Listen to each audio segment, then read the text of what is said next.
Hi all, welcome to the second edition of the demo videos for ClientSome platform, which we all know could be used in multiple ways to interact with our current customers or our other important stakeholders such as our employees, partners, vendors, who collectively play a big role in our branding of the company or smooth running of the operations or to get us more revenues and business.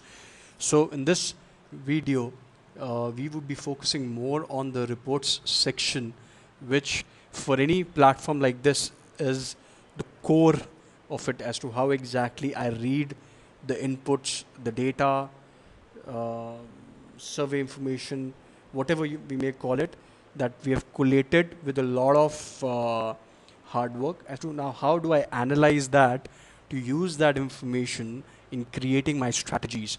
So if you click report here, so you'll get these two buttons.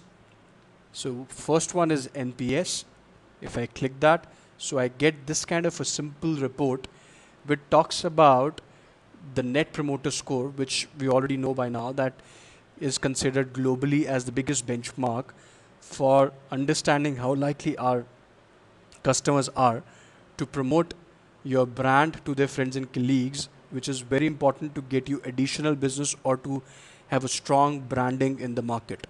So when I see this, so I can see results for any of the survey instruments or the questionnaires that I would have created. I can simply select any of them. So these are the samples that we have created, and the data would be flashing only for those specific surveys.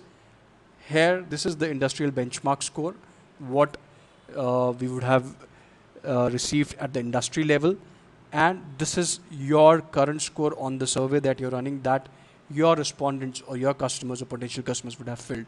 So here we can see there's a gap in what uh, is the company score and what is the industrial benchmark, and probably the company needs to do more to probably reach this level.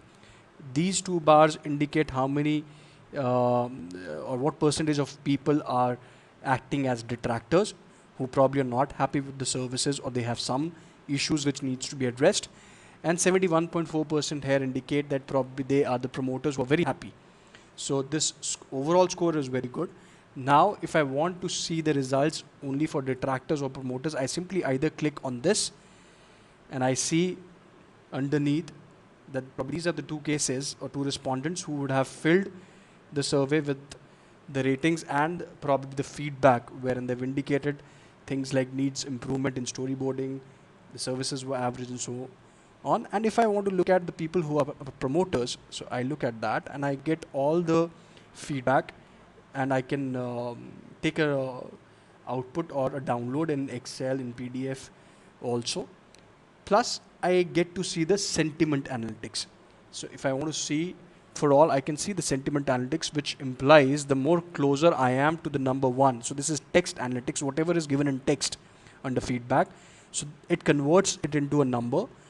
The more closer I am to one, the more positive or strong sentiment that individual has or trust that individual has in a brand. So if you look at the scores and if you read the comments, so it's much more nearer to one. At the same time, if I look at the detractors, so the score would be very low. So instead of reading through all the comments, this helps me to gaze through only the low end scores or the high end scores that I want to emphasize on. And I can look at each of the case by respondent as to who is the respondent who has shared this input with me. Plus, if there's a follow-up that I want to do on this respondent, so for instance, he's an I-rated respondent. So just to make sure that I don't have a churn or I stop bad word of mouth, maybe in his or her circles or in the social media, I simply click a follow-up, and here I can create a new action as to what follow-up I want to do. I want to put a call for this individual, email, face-to-face visit, and I can take the notes what exactly I want to do as a follow-up. I can assign this to a team member or colleague of mine, and then I can track it. And I put the date when I want to again put a reminder to run this follow-up, and this could also happen through an email or a SMS reminder. I save that, and I know first of all, what exactly happened in this case. There's a proper follow-up, and then I can, over the time, see what kind of follow-ups I did, and what out of those all activities that I did as follow-up, what fetched me the best results, and I want to continue with that with my team. So this is a simple, clean NPS report. Then I go to smart reporting as second part of reports. This would have uh, a provision for us wherein I can run any kind of report that I want to see in the data that I've collated. For instance, I have selected average rating per criteria, so I don't need to be a data scientist or an analyst for running this data that I've collated. On simple clicks, I can get the data, how that is changing.